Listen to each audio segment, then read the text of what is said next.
Friends, अक्सर क्या होता है कि जब महिलाओं की नॉर्मल डिलीवरी हो रही होती है तो उस समय क्या होता है कि आपके प्राइवेट पार्ट में एक चीरा लगा दिया जाता है और फिर बेबी को आसानी से बाहर निकाल लिया जाता है। तो ये किस सिचुएशन में होता है, मतलब कि कब जो नॉर्मल डिलीवरी के टाइम पे ये चीरा है वो लगाया जाता है, इसमें आपको कितना दर्द होता है और ये कितने दिनों बाद ठीक हो जाता है। कंप्लीट इसके प्रोसीजर के बारे में बात करेंगे, कैसे होता है, कब होता है, सब कुछ इसके बारे में जानेंगे। तो चलिए स्टार्ट करते हैं आज का वीडियो। मैं हूँ रेशु, आप सभी के साथ। आप देख रहे हो आपका favourite channel Reshu blog YouTube channel. Let's get start. आप सभी मुझे कमेंट्स में जरूर शेयर करें, ये आपकी फर्स्ट प्रेगनेंसी है या सेकंड प्रेगनेंसी है। सबसे पहली चीज हम जानते हैं कि ये जो चीरा दिया जाता है आपके प्राइवेट पार्ट में, वो आखिर क्यों दिया जाता है, कब इस चीरे की जरूरत पड़ती है। पहली चीज जब बहुत ज्यादा जरूरत पड़ती है वो है जब आपकी पहली प्रेगनेंसी हो। पहली प्रेगनेंसी में क्या होता है, महिलाएं एक तो ज्यादा दर्द बर्दाश्त नहीं कर पाती और बच्चे के बाहर आने का जो रास्ता होता है वो काफी छोटा पड़ता है, जिस वजह से डॉक्टर प्राइवेट पार्ट में चीरा लगाकर बेबी के बाहर आने का जो रास्ता है वो बड़ा हो जाता है और फिर आसानी से बच्चे को डॉक्टर बाहर निकाल लेती है। नेक्स्ट, अगर आपके बेबी का वेट 3 किलो से ज्यादा है तो ऐसी सिचुएशन में भी आपको चीरा लगने के बहुत ज्यादा चांसेस होते हैं। अब कई महिलाओं में क्या सिचुएशन, नेक्स्ट कई महिलाओं में क्या सिचुएशन होती है कि उनकी जो पेल्विक बोन होती है, नीचे का जो हड्डी होती है पेल्विक एरिया की, वो बहुत ज्यादा छोटी होती है या सक्रिय होती है, उसका रास्ता ज्यादा नहीं होता है।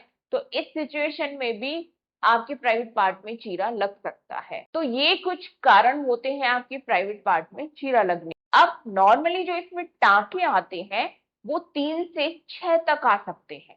मतलब किसी का छोटा सा कट मारने की जरूरत होती है तो किसी का थोड़ा बड़ा कट मारने की जरूरत होती है। तो इसमें 3 से 6 टांके लगाने की जरूरत पड़ सकती है। छोटा कट है तो 3 तक लगेंगे, ज्यादा बड़ा कट है तो 6 टांके तक इसमें लगने की जरूरत होती है। अब इसमें दर्द कितना होता है, तो फ्रेंड्स नॉर्मली इसमें आपको दर्द फील नहीं होता है, क्योंकि जब डॉक्टर चीरा लगा रही होती है तो उससे पहले आपके प्राइवेट पार्ट में एक लोकल एनेस्थीसिया दिया जाता है। एनेस्थीसिया आप समझते होंगे क्या होता है कि उसको लगाने पर आपका जो प्राइवेट पार्ट एरिया है या जहां भी एनेस्थीसिया दिया जाता है वो पार्ट बिल्कुल सुन्न हो जाता है, आपको पता भी नहीं चलता। तो ऐसी कंडीशन में पहले डॉक्टर आपको एनेस्थीसिया देती है, फिर वो पार्ट आपका बिल्कुल सुन्न हो जाता है, फिर उसके बाद चीरा लगाया जाता है जिससे कि आपको दर्द महसूस नहीं होता है। अब वहीं पे क्या होता है, कई लोग कमेंट में शेयर भी करते हैं। मैंने काफी टाइम पहले ये वीडियो बनाया था कि मैम मेरी डिलीवरी गवर्नमेंट हॉस्पिटल में हुई और मुझे ऐसे ही चीरा लगा दिया, मतलब मुझे एनेस्थीसिया नहीं दिया, मुझे तो दर्द बहुत ज्यादा हुआ। तो फ्रेंड्स क्या होता है कि उस टाइम पे महिलाएं समझ नहीं पाती हैं, डॉक्टर आपको बता के तो करेगा नहीं कि मैं एनेस्थीसिया दे रहा हूँ। उस टाइम पे जो लेबर पेन है वो ही आपको इतना तेज हो रहा होता है कि जब आपको चीरा देते हैं तो आपको लगता है कि शायद ऐसे ही मेरा लगा दिया। हर हॉस्पिटल में लोकल एनेस्थीसिया लगाया जाता है चीरा लगाने से पहले। अब नॉर्मली जो ये टांके आते हैं ना आपके चीरा लगने के बाद, उनको सही होने में कितना समय लगता है ये महिलाओं में बहुत ज्यादा डाउट होता है। तो फ्रेंड जो ये चीरे होते हैं, तो फ्रेंड जो ये टांके होते हैं 3 से 6 टांके या इससे भी ज्यादा कई महिलाओं में हो सकते हैं, तो इनको सही होने में मुश्किल से मुश्किल 1 से 1.5 महीना लगता है और ये अपने आप ही गल जाते हैं। बाहरी जो टांके होते हैं वो अपने आप ही टूटकर निकल जाते हैं।